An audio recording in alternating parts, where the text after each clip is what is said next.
Hey, visionaries! You are now tuned in to the Starts with a Vision podcast, where everything you do in life starts with a vision. If your vision is clear or foggy, you are in the right place. It's time to go take what's yours, because there's a vision only you can see, and a dream only you can dream. And now, your host, Mr. Starts with a Vision.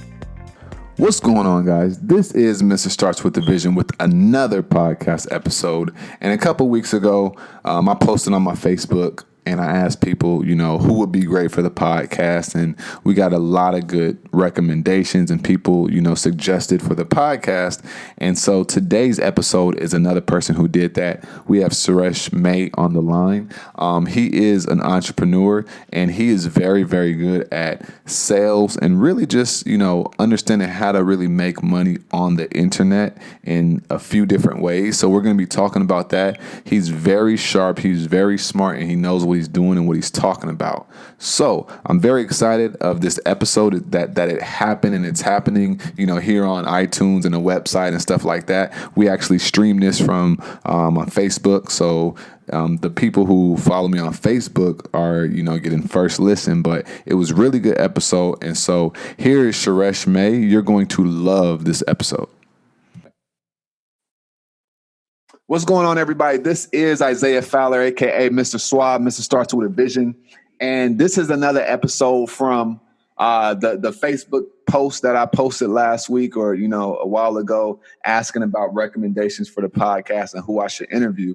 And so this entrepreneur right here was highly referred to me. And we've been friends on Facebook for a while. And, I like the energy that he has. And I was like, we're going to make this happen. And he told me, he was like, look, he said, this is going to be the best interview ever. I know you didn't have some good people on there, but it's going to be the best. So I just want you guys to judge, right? So just listen to this episode and you can definitely let us know what you think. So I'm putting the pressure on you, Suresh. So today's guest is Suresh May. And so how you doing today? Man, I'm outstanding, man. Again, named Suresh May, founder of Wealth Weekly Media, where we focus on helping entrepreneurs get to their first $10,000 per month in their business so they can hit six figures. I'm also a 3-time international best-selling author, working on my 5th book right now and shooting a documentary to go with that book, man. So I'm excited, ready to rock. Ask me anything. Got a world of knowledge, ready to share, always open, willing to help other entrepreneurs on their journey.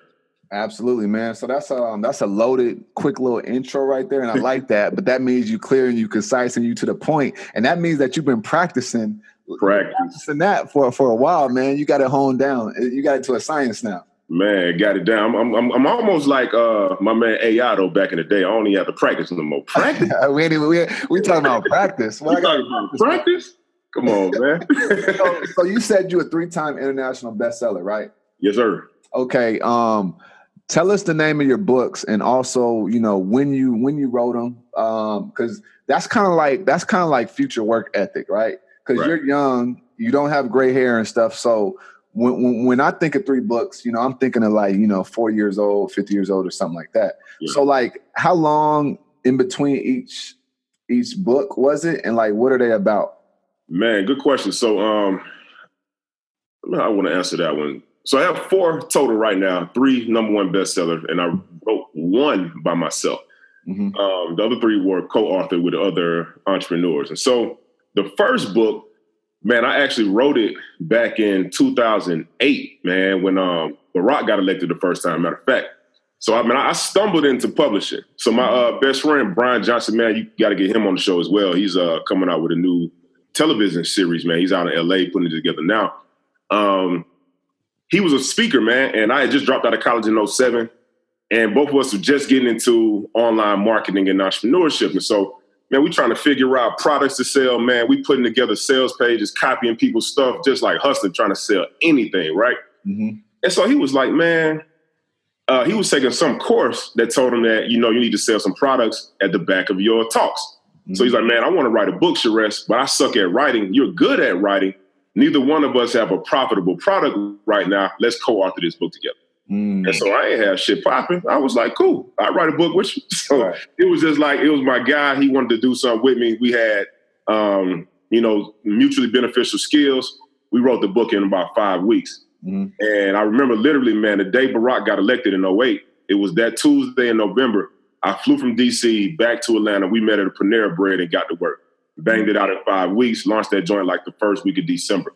So that was like how I just stumbled into publishing. And dude, Isaiah, like when we were selling it, you talking about didn't know anything about marketing and selling.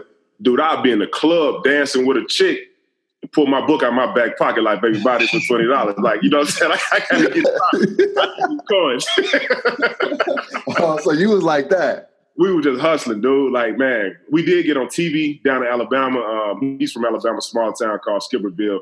And so he had to plug one of the local news stations. We had partnered with some of the players from the University of Alabama. And so then that got us on ESPN. But early on, man, it just taught me a lesson just about hustling, dude, and partnerships and putting things together and making it work, right? You know, we don't have any business being on ESPN, but then you partner with some University of Alabama athletes that get you the plug and get you the leverage to get on that show. And then also, man, just the work ethic, dude, you know, being in the club, selling books on my back pocket, anywhere I went, I would always have them on me, you know, and people love to support the stuff when you're young, black, and you're doing something. Right. Now, that's hilarious, man. How many books would you have on you when you went to the club? Like a good 4 or what? Oh, nah, man. So, man, that first book was small, dude. I may have one on my bookshelf behind me. I had to get it and show it to you if I do. It was small, so I probably could fit 4 or 5 in one pocket. Okay. And so, like, I'll be in the club, I'll sell out. I'll tell the bouncer, hold on, I'm running back to my car. Like, I ain't going to get no pistol, and I'm going to get the book. You know what I'm saying? So he'll let me go and come back, and I just kept flipping them like that, man. Okay. I like that, man. I like that. That's real. That's kind of like on a Master P level. No, exactly. Like getting out the trunk, like not really caring about what anybody got to say, just making it happen. Exactly, and, for sure. And people were really receptive to that.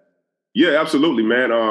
Again, something you and I talked about before we got on, man, there aren't many brothers doing what we're doing. Uh-huh. And, man, you start talking about authoring books at that time, 2008, man, I'm like 24, uh-huh.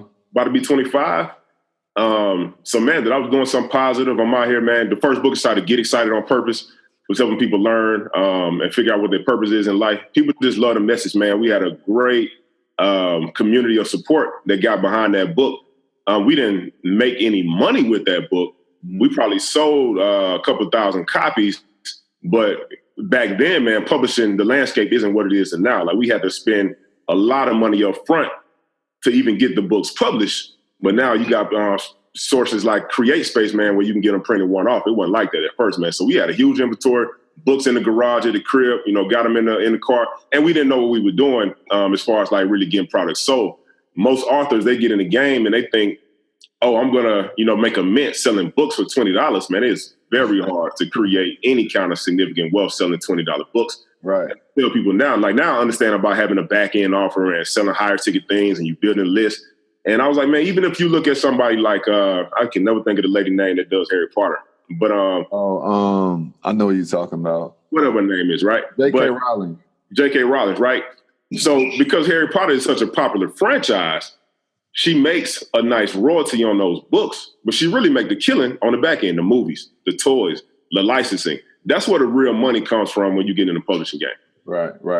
So that was the first book. And then did you write like co-author other books, or was it more so by yourself?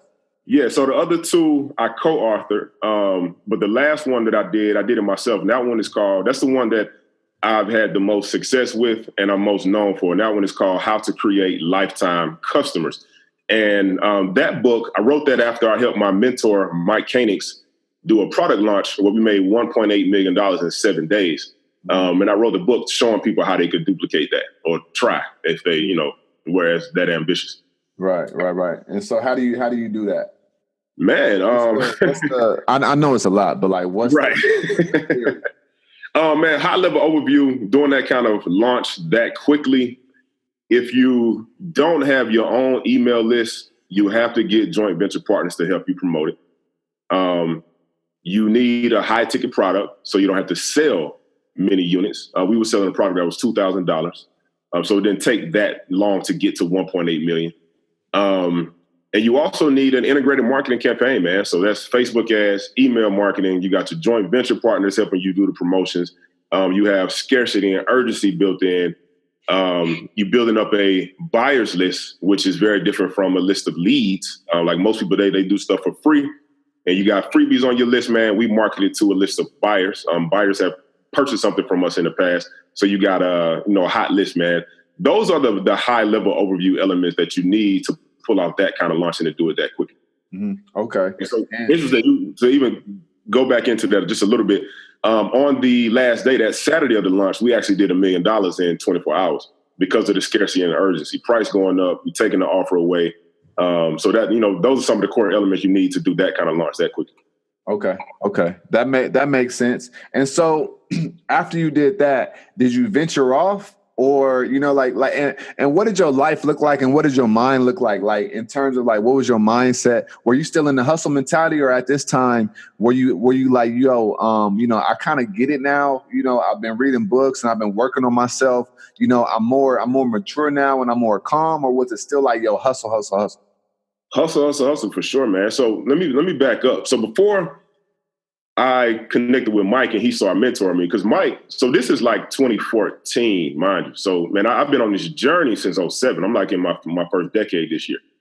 And from 2007 to 2014, man, income, roller coaster. I'm a college dropout, never really had a job longer than 7 weeks. So I'm always hustling. Like, man, if I don't hustle, me and my kid don't eat kind of deal. Like, I've been evicted the whole nine. Mm-hmm. And so when I first got Mike as a mentor, one of the mental things that I was struggling with is I viewed myself as unsuccessful, and I never reached out to someone that was more successful than me because I thought they wouldn't help me. But then when I kind of hit my rock bottom, I'm turning 30 years old. I still don't really have my thing together. Like, I was never like always flat broke. I might make $3, $4, $5 1 month, but then, man, it might be 2 months in a row, just a few $100 here and there, right? I just hadn't really figured it out. Right. And Mike, I wrote a letter to 19 millionaires that had internet businesses because I wanted to become a millionaire online. And I got 3 responses. It was Mike, Perry Marshall, and Brian Kurtz of Boardroom Inc. And so Mike was the first to respond. And he was so impressed with like my writing ability and my initiative to send him a letter through the post office versus trying to tweet him or email him or call him, that he wanted to invest some time into me and kind of teach me this game and to show me what I was missing. So that's what happened to me. Like, that was like my trajectory before I even got to that point. A lot of years studying, a lot of years writing sales copy by hand, a lot of years, just selling things and learning sales and studying psychology. So when I got to that point where I had that millionaire mentor, I was very prepared for that opportunity. Got you. And you said something. You said you would make $3,000 1 month, a couple hundred the next month, and it was inconsistent. And you said you haven't figured it out. And I know that there's a lot of people in the same position. And so my question is, for you, what was the thing that happened for you, or what was like the nugget for you, or what was the moment where you was like, I got it? When did you figure it out? And I don't want to say figure it out like you're perfect, but more so figure it out to the point where you're like, I'm able to do $3,000 a month consistently, because there's a big difference between, like $3,000 a month consistently is damn near freedom. Right. For some people, for sure. Right. Yeah. Yeah. In many parts of the world, most parts of the world, probably. Right. Good question, man. So it was the first thing, man. I got to say this. I tell people this all the time. Like, get a mentor, man. You got to get somebody to show you the way. Man, I don't know what it is about us and our community, and just the mindset of thinking you got to figure this shit out on your own. You don't, nor should you try. I did that. That is the worst way to go. Like, man, invest in a mentor, man. Invest into somebody showing you what to do. And when you think about it, it's so odd to me, dude. Like, in most area of our lives, we understand and we value the idea of having some kind of coach or mentor, right? Sports, man, you wouldn't try to go pro without a coach or a mentor or a trainer. Right. School, you invest with school, you invest in teachers. Parenting, man, you look to your parents or where you was raised or some other people around you. Anything, man, we get the idea of having someone else that has paved the way, show us. But when it comes to money and business, people try to go it alone. Right. I don't get it, man. And so the first thing was getting Mike to mentor me. That was the very first thing that changed the trajectory, because now I'm not just reading books. Now I'm not just trying to like test, fail. I have someone giving me a proven process and a system. Now I just got to follow the directions. Very different experience, right? And then the other thing is, man, being committed to taking really fast action. So it's getting specialized knowledge from someone that has done what I want to accomplish, too, and just committing to the process of actually implementing doing it. Right. So that's how you got your mentor, right? Mm-hmm. By sending that letter. But like for somebody else, because I did a Facebook Live about this maybe about a week ago. Mm-hmm. But, you know, from your perspective, how do you, or what advice would you give somebody if they're thinking about a mentor or a coach, paying somebody? Because there are things to look for, because it is some frauds out here and stuff like that. For sure. We're talking about paying somebody or just like acquiring. So I think a coach and a mentor are different first. We'll talk about both because, it could get. All right, so for me, coaching, that's somebody that you pay to teach you something, right? Mentorship is someone that is open and willing to invest into your future, man, because you all have some type of mutual respect, friendship, or something in common, man, that makes them want to do that. Lines can be blurred, but I think those are two distinctions first. So if the question is, how can someone get a mentor? The first thing I would tell someone to do, and it kind of goes against what most other people teach, is seek to help the mentor first. Mm-hmm. Most people make the mistake of thinking, oh, you're successful, let me ask you for help, right? So it's like, Isaiah, man, you doing a podcast thing, you got hundreds of episodes, dude, help me with my podcast. Nah, man, like that's not going to cut it. What you want to do, if you want to get somebody like Isaiah to mentor you in the podcast game, research Isaiah, see what value you can offer to his life and to his business. Because one other thing I learned about successful people is everybody need help with something, man. Ain't none of us all got our shit together, right? Research us, see how you can help us, see what you can help us improve. And when you do that, man, you implement the law of reciprocity. Now Isaiah is going to want to help you, right? Because, unless he's a dick, which I'm sure he's not. But most people, if you help me do something, man, I want to help you in return, right? It's natural human nature, man. It's one of the principles that just don't change. And so that's how I would go about finding a mentor. Seek to add value first, and you will get them to help you in return. Now, as far as coaching goes, especially when we start talking about business coaching, and this is a similar concept you should apply to finding mentors, man, just get them to show you the numbers, man. Like if somebody tell me, oh, I'm going to help you do X and Y days, man, show me the numbers, man. Like, I got to see it. Like, I ain't going for your marketing, and that's cool. You might have a strong hook to even get me to have a conversation with you. But, like, I got to see the money. And that's one of the things that I do when I coach people. Like, I show them. Like, I got this program called 10K or less in 90 days, 10K a month in 90 days or less. Man, I log into my shopping cart. I show them the trajectory of how you can do this, man. Show them the numbers, show them the money. You got to be honest, and you got to tell the truth out here to people, man. So if you want to get a coach, man, just make them verify their claims. That's the biggest thing you can do. And if somebody run from that, then don't even work with them. Right. That's the biggest thing. And so for a coach, that's why it's important to, whatever you're saying, make sure that that's the promise that you're delivering. Because a lot of times people don't desire the money. Like, you know what I mean? Like, let's say it's a fitness coach. Right. Like if you're trying to hire somebody and he got a belly, then what are we really doing? Right? Like, I got no fat personal trainers, man. I'm not doing it. That makes no sense at all. So, being a product of your own product is definitely important. So if I told somebody, let me help you with this podcast or whatever it is, and I'm not on Huffington Post or stuff like that.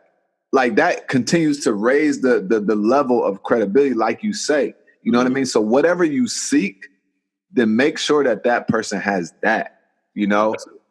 That's very, very, very important, man. So you sell high ticket coaching. Am I right or am I wrong? That's a part of my business. Yes. Okay, that's a part of it. So how do you go from getting evicted?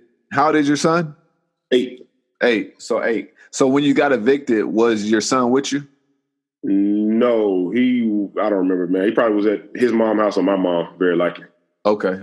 So when he was there during the process of me getting kicked out. Okay. But yeah, he was around for sure. Okay. So how do you go from there, mentally? I know that's going to mess with you. I know it's like, damn, man. And I, just from hearing you talk, I could tell you're very strong and very strong-minded like myself, but at the same time, you know, things still mess with us. For sure. It may be the smallest thing. So how do you go from getting evicted to still saying like, man, like I'm an entrepreneur, man, like I'm gonna make this happen? You know what I mean? Like, how do you mentally like keep going on that path? Man, I love that question. And I don't get asked that one enough. I think just about the mental game, because that's the most important aspect, man. Like the information is out here, right? The coaches, the mentors, the books, the YouTube information, like it's out here, but it's the mental stuff that people get hung up on, man. And I think for me, it's one of those things that I'm not sure if it can be duplicated or taught. It's kind of like, man, the way you're raised, your experiences, your lifestyle, and how you choose to develop, overcome, and persist, right? So like before we start talking, you know, I told you I'm from Atlanta, man. Was born in Alabama, though. Like, dude, I grew up, man, we lived in a trailer. We lived in a shotgun house, dirt road. You know, my family owned the land, but we didn't have any money. We moved to Atlanta, man, and my mom started making some moves, and so our lifestyle got better. But dog, like I come from the dirt, though. And dropping out of college, I never had any of the quote unquote good jobs that other people, which I think has been one of my greatest assets, though, because I don't have like a plan B. That ain't been my lifestyle. Right. And so there's never a situation where I'm like, well, damn, man, this shit is too hard. I got to stop. It's like, no, it's hard. You got to figure it out, though. You don't have any other options. Because working for minimum wage, like, that ain't no damn plan B. You dig what I'm saying? I got other friends who, when entrepreneurship get tough for them, they're highly degreed. And when it get hard, man, they just go get a corporate job and they forfeit, right? So I didn't have that opportunity in my life. And it's just like, man, going through things, going through the way I was raised, having, you know, your account in the negative for weeks. It's like, man, an eviction is just like, this ain't shit. Like, I'll figure this out. Right. Because it's like, I'm already overdraft 400. What's an eviction? You know what I'm saying? And it's funny. It's kind of fucked up because when you go through hard times, you become, well, it's not fucked up at all. It's a blessing. You become numb to it in a sense. Mm-hmm. It's like, yo, man, this is tough. Dude, I am struggling. And you look back and you be like, man, I came out of that unscathed, so to speak. Right. So this an eviction, man, I ain't on the street. I got friends. I got family. You know, being a man and having a kid, you know, you feel a certain kind of way, but you ain't on the street though. Right. So it's like, man, like I'm good. Like I can overcome this, man. And now that's how I feel about any kind of roadblock, hurdle. It's like, man, I'm unfazed by it. But it's only because I've gone through some really hard shit in life and I know I can get out on the other side of it. Right. Yeah. Because the things that you've gone through, it's like the gym. You will never be able to squat 225 if you don't get to 185 and continue to grow. You know what I mean? So like these problems and these hurdles and these challenges, are you working out? Are you whatever way you want to make it relate to you? Mm-hmm. That's what it is. So if you do yoga, right, then these challenges is your yoga. So to do that pose perfectly, you gotta, you know, fall a few times in order to be able to do it effortlessly. Man, I love it. That's you're at the point. Go ahead. No, I was gonna say you're at the point now where you may make it look effortless, but it's only because you fail over and over and over again. Overdraft accounts. Now I bet you like, I'm tired of that feeling. Let me keep this shit in the positive and grow it. Right? Like, I know what an eviction feel like. I'm not going to make it happen again. Stuff like that. Exactly. But, man, you go through it, dog, and you see it ain't as bad as you think it is. And that also helps me not be fearful of things because I done been there. So when folks be like, man, oh, I don't want to start this business. What if I fail? I know exactly what failure look like. I ain't scared of that. We good. So I'm going to try it, right? I'm more afraid of not trying and kicking myself later, months, years down the line. Like, damn, Sureshs, you didn't even go for this. Right. That fear is bigger for me than anything else in life. And we were kind of talking about hardships and overcoming things. I think it was Lupe Fiasco said in one of his raps, man, was like, you know, being poor is one of your greatest blessings. Mm-hmm. Because it shows you how to hustle. It shows you how to overcome things. It shows you how to be creative. It shows you how to be resourceful. Like, man, I see so many entrepreneurs, they get in the game, whether they got a job, man, or they got savings, they got cash. They try to throw money at problems, but they ain't getting shit done. they spending all this cash, man, trying to build a brand and get these logos and make this shit all pretty. And you ain't sold nothing. Like you ain't getting to the hustle. Right. You know what I'm saying? So yeah, man, that's been my experience, brother. Right. No, that's real. To answer your question. No, that's real because, like you say, why would you spend $5,000? Well, not even that much. Why would you spend $1,000 on a website and you're a service provider when you have not had one client? Right. I'm not even saying you got to have 20. You ain't had one client. But you like, yeah, I'm thinking about this layout of this website and my funnel. Bro, I need you to message people and find a client first. Man, you gotta get some cash, dude. Yeah. And it don't matter how much it is. Like, you need to prove your idea. Exactly. Before you say, I'm gonna go spend X, Y, and Z. Like, and if you're like, this is what I learned. You cannot start no business. Well, I'm not gonna say can't. Me personally, my experience, don't start no business with no loan. Because if you cannot make money from nothing, then how can you make money from money? That's a great point. Think about that. Think about that. Because here's what happens. You start off in a hole. So if something happens, what you gonna do? You have no hustle. Exactly. That money is your crutch from day one. That's real. You know, now if you need a fusion of cash and you've made money from nothing, that's different. That's a very different situation. But I need you to make $2,500 from nothing before you start talking about, you know what? I need to do this, and nah, man. No, no doubt, man. So that's one of the things I teach people now, man, is just how to create cash out of thin air. And it comes from having sales skills, man. You know, like I love what you said. You got to validate the idea, not by people saying, yeah, I like this or I think this is hot. Validate it with an order. Validate it with some cash in your hand or some cash in your account.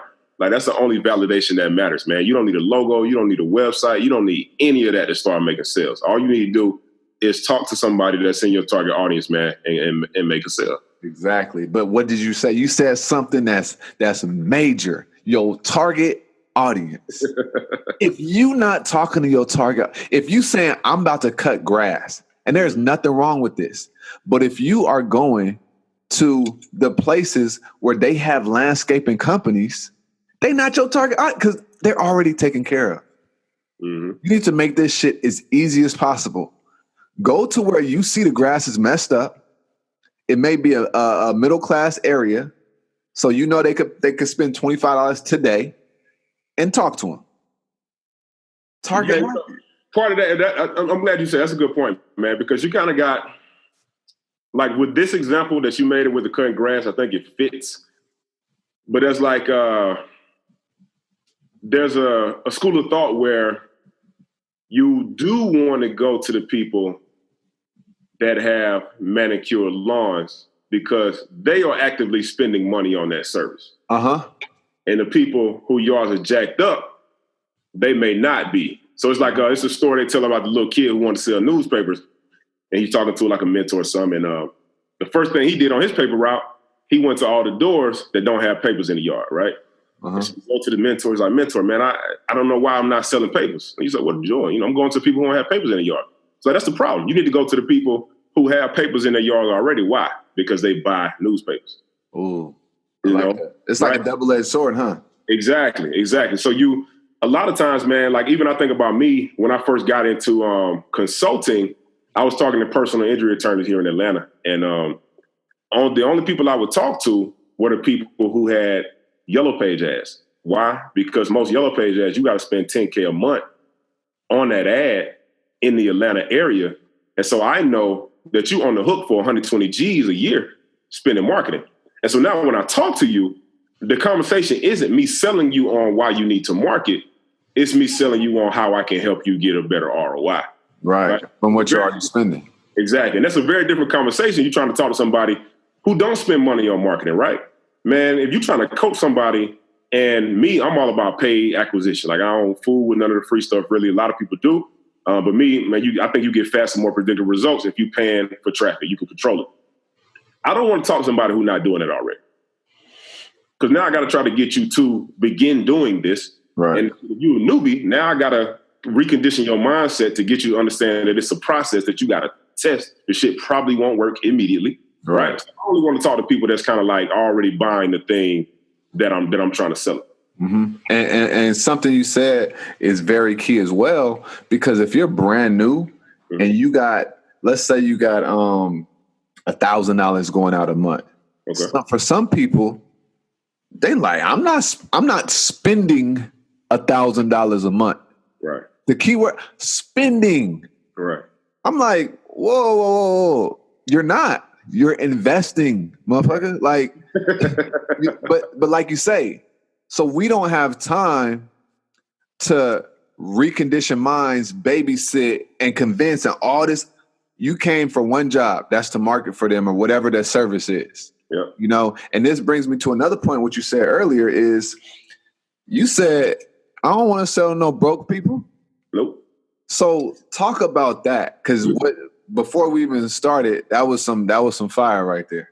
Yeah. So, man, one of the things that I noticed in entrepreneurship, and I say notice because I see other people do it, but I also say notice because I did it early on in my journey, and that was probably like one of the key lessons that my first mentor taught me, and so why my thing wasn't working. So, like when I got in the game after the book, I started a supplement company from scratch. Like not I'm selling some MLM shit. I started my own. I got with the chemist, manufacturing, produced my own labels, like the whole nine. I had my own supplement line. And I talked to him, and man, I put out magazine ads, man, of course, Google ads, Facebook ads, but I'm like doing some hardcore investing into my marketing. And I would make some sales, but I rarely would break even on campaigns. And also another part of that, I didn't really understand my numbers, and I still didn't know what I was doing. That supplement company was like my first real legit business where I really like cut my teeth on like this game, and I learned it and figured it out and stumbled through it. Mm-hmm. And so one of the first things he said to me was, okay, well, who you selling to? I was like, man, well, I'm selling to athletes, man. You know, I play ball, play college ball, play D1. And, you know, I know we take supplements. And he was like, oh, okay, well, that's your problem right there. It's like, what you mean? He said, man, you selling to broke people. Athletes don't have money. And I was like, damn. And when he said it was just like, duh, right? And it instantly made me think back to when I was a collegiate athlete. Dude, my mama sending me some cash every now and then. And I used to cut hair in college, so they helped me make a little bread, but you ain't really got no money, dog. Right. Like you on scholarship, you don't have time for a job. Most athletes don't have an income.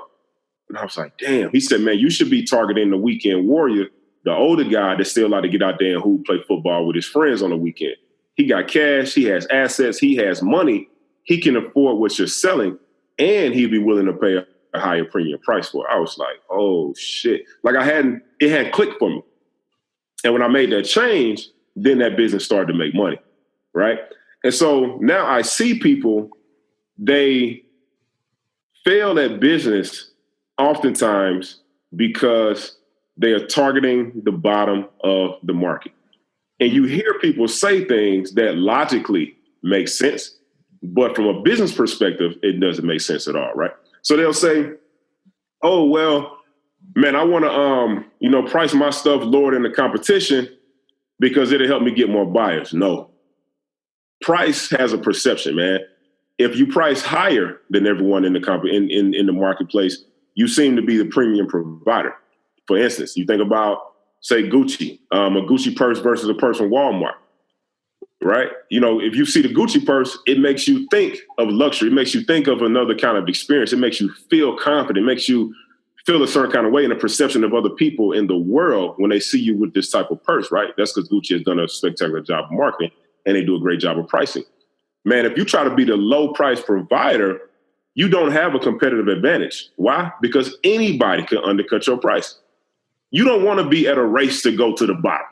Don't be a race to have the cheapest shit in the market, right? Mm-hmm. You don't want to do that, man. And when you're targeting people who don't have money, you find that they have to make either or buying decisions, right? And when I say either or, it's like, shit, buy this service, buy this product, or, feed my kid. Buy this service, buy this product, or pay my rent on time. You don't want to deal with that kind of market, man. You want to deal with a market that has disposable income. So at any given moment, opportunity, when you get in the game, start at a premium price. If you need to drop your price, you can. It's very difficult, more difficult to go up in price. But man, try to be the premium price service provider and go for the top of the market, man. They got the most money, and it's easier to sell more expensive things than it is cheap things. Absolutely, man. And that race to the bottom. Can you elaborate on that just a little bit more in terms of, because I just break it down because I want people to catch that. Yeah, sure, man. So a lot of entrepreneurs, they had a fallacy of thinking like, man, I want to, two things. They think if my product is cheaper, it's going to be more appealing. All right. That's wrong, though. If your price is cheaper, it's going to be perceived as just that, cheaper. All right. That's the Simply put, it's going to be perceived as cheaper. The second issue that comes along with having a lower price and trying to be lower than the competition is people think that they're going to make it up in volume, right? I'm going to do some quick math. Let's say you're selling something for $100, and let's say you want to make 10 grand. You got to sell how many? Let's get the math. 100. No. We thinking too much. let's say you want to make $1,000. Right. 5. You selling something for 100. 10. Right? You got to sell 10. But what about if you just sell something for $1,000? You only have to sell one. Right. It's a lot easier to sell one thing than it is to sell 10 things. And so a lot of entrepreneurs think, man, I'm going to have a lower price. And I got these income goals. I want to make 5-6 figures a month. I want to do 7-8 figures a year. Let me try to have a low price and make this up in volume. No, man, have a higher price and have to sell a lot fewer. Right. And so those are the two issues, man, with the race for the bottom. And the third thing is when you have the lowest price, that's not a competitive advantage. Again, why? Because anybody at any given time can sell it for lower than you. And so now you competing with somebody, y'all slashing prices, right? You slashing prices. Everybody doing a discount. Everybody, you get a discount, you get a discount, you get a discount, right? Everybody cutting their prices. Right. And now you don't have any margins. Now you don't have any cash to make a profit, right? You can't be at a race. You can't be in a race to go to the bottom, man. There's so many things that when you're a new entrepreneur, when you get into pricing, trying to outprice everybody, going to the bottom of the market, it's issues that you run into that you just don't know because you have inexperience, right? So one of the things, man, as a service provider, or you're selling a product, you want to have a marvelous customer experience, man, if you can afford it. And to do that, you need to have premium prices, man, so you can hire good people, so you can have the best follow-up system, so you can send people surprise gifts in the mail, for being a long-term customer. You can't do that shit when you got the cheapest price, because for no other reason, you don't have the margins to do it. Right? And so it's so many things that people don't understand, man, when they be pricing themselves out in the market by trying to be the lowest cost. Right. Because when you shop with Rolex, right, bruh, like they it's an experience. So that's why you pay more for it. You don't, because it does not cost that much more to make a Rolex than it does to make a Kenneth Cole watch. It just doesn't. Right. It just doesn't. Like, it don't cost $19,000 to make a $30,000 watch. Right. It may cost $2,500 or something like that. Right. And so these margins are so high because of the experience and the status that it comes with it. But that's that premium. And they started like that from the jump. Same with a black card. When you get a black card, you're not just getting a credit card and that's it. They don't just send it to you in some white envelope. It comes in a box. It comes in suede, in a packaging, all this stuff. Because you are the elite. If you're going to spend elite money, I'm going to treat you like you elite. Exactly. That's what people pay for. That's why people get skyboxes, courtside tickets, all this stuff that costs a lot of money is because of the experience. And when somebody look at me, they know that I got it. But I ain't even got to say nothing. Exactly. Let me show you something real quick. Okay. Talking about that.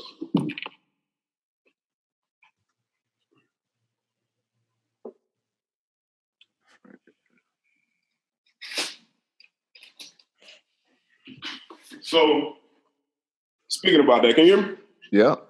All right, so check this out. So when people join Wealth Weekly, right? So man, I practice what I preach. So we send people a box, man.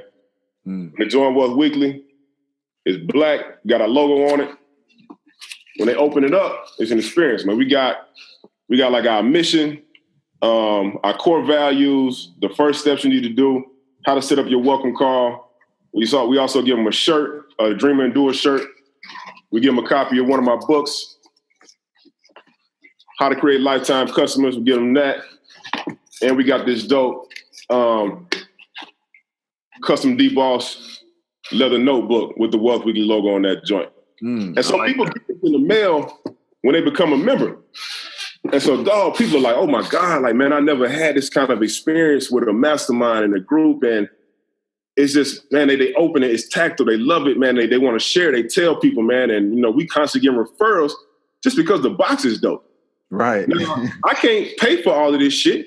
Right. If I got the cheapest mastermind. Right. My group ain't no damn $19 a month group. Like, nah, that ain't what we doing. Right. Right. And so, we got to be priced high, man, so I can send people these things, man, and, just create a customer experience that they're never going to forget. Right. So how much is Wealth Weekly? Oh, I ain't telling. Man, so we got to talk about that. We got to talk about that offline. We talk about it later. Only because, man, we test prices a lot, and I don't want to publish a price. And that's another point, too. Man, you always want to be tested, man. Never settle on a price just because you think that's what you can get. Right. Man, we test prices between, $300 a month, $500 a month. We tested $99 a month. We tested a lot of different prices, man. We constantly seeing what's going to work, what the market is going to respond to. Right. Man, and another thing with price, I love talking about price because people have so many mental blocks over it. Price, depending on how you want to position yourself in the market, you got to go high, man. One of my mentors and friend, Goer, I was talking to him one day. We was talking about a conference, Isaiah. Mm-hmm. And I asked him, I said, Gore, man, you going to this conference? And I ain't gonna say the name of the conference because it's one of my buddies' conference. And Gore, high-level marketer, man, his business doing about $25 million a year. He said, how much it costs? I said, oh, man, the ticket only $99. He said, hell no, I ain't going. He said, it's too cheap. And I was like, no one had ever said this to me, right? Like in the way that he said it. He said, hell no, I ain't going to no $100 conference. It's too cheap. He said, if I go to a conference and the ticket is only $100, I'm going to be sitting next to a bunch of newbies. I want to sit next to some people that's going to help me go from $25 million a year to 50. And the people at the conference I want to go to, they spending $1,500. They spending 2 stacks to go to the conference. He said, hell no, I ain't going to a $100 conference. So you got to be very careful about how you price your stuff, man, and what you're saying to the marketplace. Because if it's too cheap, a lot of the real players in the game, they ain't going to want to deal with it. Right, right. So how do you balance pricing and testing? Because here's the thing. Let's say that you start and you have a service and it's $5,000. Okay. Right? All right, cool. So then what happens is, let's say you test it and you're like, well, I think we're gonna do it at $2,500. Okay. Right? And you get a little bit better response rate. But the $5,000 may took a little bit longer, but let's say you're making the same amount of money per month, at different prices. Like let's say you're selling 1 at $5,000 a month, but 2 at $2,500 a month. And you keep testing. How do you know what's your sweet spot? And how do you know how low to go? All right, good question. So you made that one very tough to answer when you said the results were the same. Mm-hmm. But let's say that's why I did that though. you made it tougher to answer with the results are the same. So let's say I got a $5,000 price point. I sell one of those, and then I got a $2,500 price point. I sell 2 of those. One, I'm still going, and it's a service, right? So all things been the same. Mm-hmm. I'm still selling the one at $5,000. Why? Because I'm spending way less time doing it. I'm spending way less time servicing the client. And time is our most valuable asset. And I'd rather have one high-end luxury client that now, because I got one, I can spend more time creating a great experience for them than having to deal with 2 people at a lower price point. The other thing about price, man, that people don't realize until they get in the game, when you sell things at a cheaper price, typically you bring on what we like to call high headache, low profit clients. And I got some friends that's experiencing this right now. And when you listening to this, if you're dealing with high headache, low profit clients, right, it's your fault because you picked them. So let's not kid ourselves. It ain't magically happen. You decided to take on the client. You decided to, let them sign the contract or whatever your terms are. It's your own damn fault if you're dealing with people that's giving you headaches and you ain't making no money. Your fault. So I always err, man, to go high end and have to spend less time providing the service than to try to go volume. I'm never really trying to make things up in volume. Right. Absolutely, man. That makes 100% sense. And that's what I kind of learned as well. But it's like once you kind of find a groove and time goes on, you really work even less in terms of like lead generation, because here's what I learned also. When you do charge more, like you become you enter like an ecosystem of referral based and word of mouth. Okay. You know what I mean? Like that's what I learned. Cause like a lot of times, like to charge somebody, let's say you're doing like some type of service for attorneys. So you're in this industry, attorneys talk. Right. So if you're charging them $5,000 a month and they're happy, you really don't have to market like that, because they're going to tell another attorney and another attorney and you good. You know what I mean? That's what I've learned from me, because when you enter certain industries, depending upon your niche, people just talk. Yeah, for sure, man. I wouldn't. So my goal is never to market less, though. I mean, let me say that as a baseline. And then also when it comes to referral and word of mouth, one of the things that I see a lot of entrepreneurs do, and I feel like they do it correctly, is they just try to rely on that without having a system around that, right? So let me be clear. Like a referral system. Exactly. Where you predictably getting referrals. It's one thing to say, okay, man, Isaiah did his podcast for me. It's dope. And Isaiah hope, wish, and pray that I tell somebody. Like, that's bullshit. Because that's where your business gets spotty and you get feast and famine, right? Some months it's going to be hot if the referrals are hot. Other months, man, whoo, shit, we sweating. Like, where the referrals coming from, right? And so instead of living like that, create what I call a referral system. And I got this from another entrepreneur as a mentor. I don't even remember who started it. This ain't original. It's like the EAR referral system, right? EAR is an acronym for earn, ask, reward. So when you do a good job for somebody, right then when y'all in the heat of the moment, you just help them kill it with their podcast, or y'all just launched that bad boy, man, you earned it, right? And that's the moment when you should ask. Ask them, say, hey, do you know 2-3 other people who are interested in doing a podcast? Absolutely. Let me share the information with you, Isaiah. And then after you give me the referral, I want to reward you to make you feel like, man, he really values my referral. This ain't got to be a payment. It can be, but it can be a gift, man. You know the person, send them something in the mail as a thank you.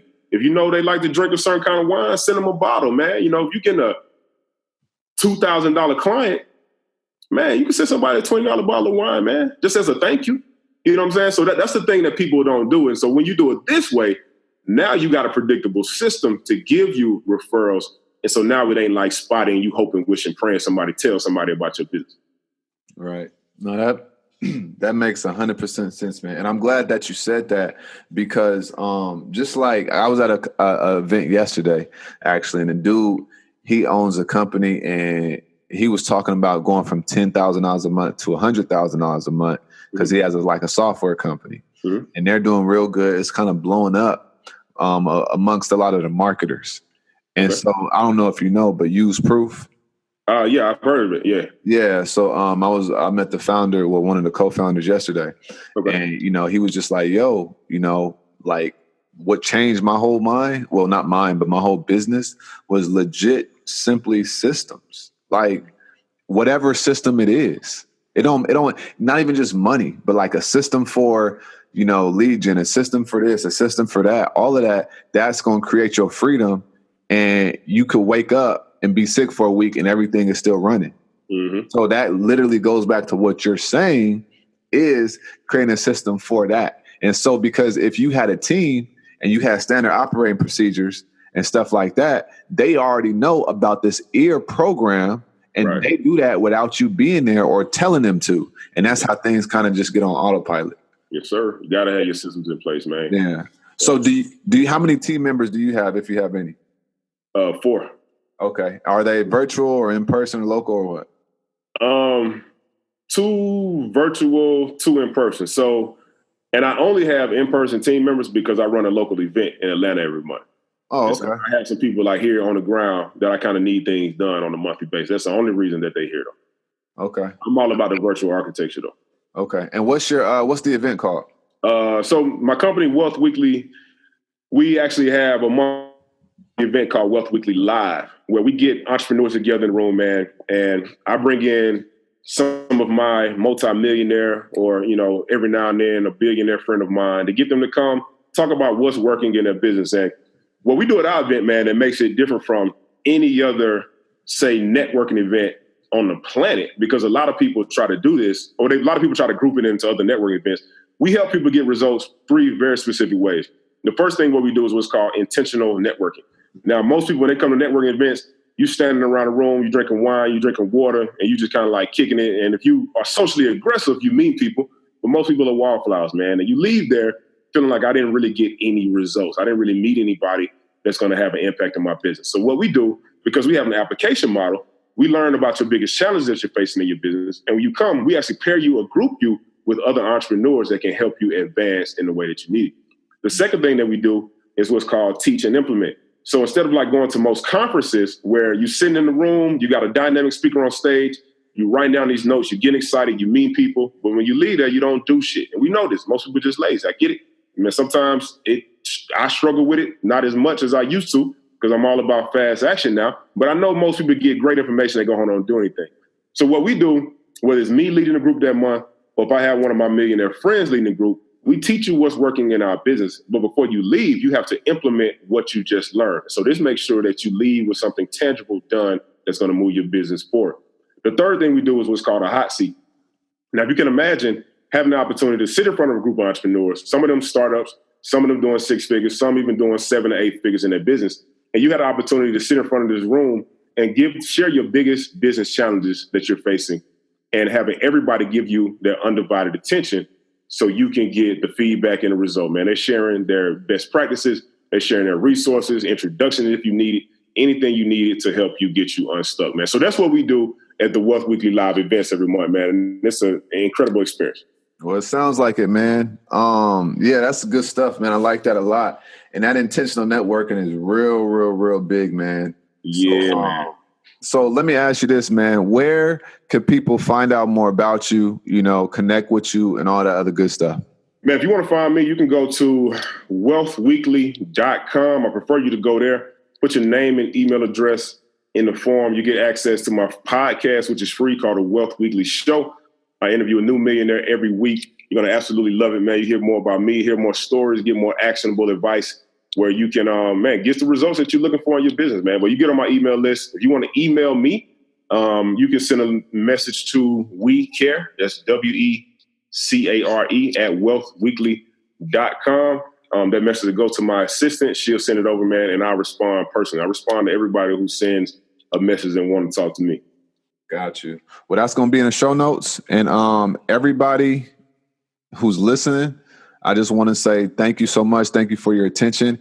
And hey, man, like I kind of got to give you some props, man. Like you dropped some flames, man. Right, man. This is fun, brother, man. I'm glad you had me on, dog. And man, you live up the street from me, man. We got to get together, man. Absolutely. Yeah, we're gonna talk about that, and we're gonna wrap. For sure. But I appreciate everybody tuning in. So if you are, if you're not hip to Suresh, then hit him up, check him out.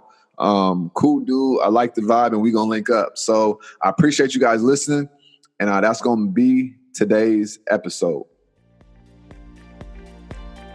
Thanks for listening to the Starts with a Vision podcast. Come get your vision clear at www.startswithavision.com. See you there.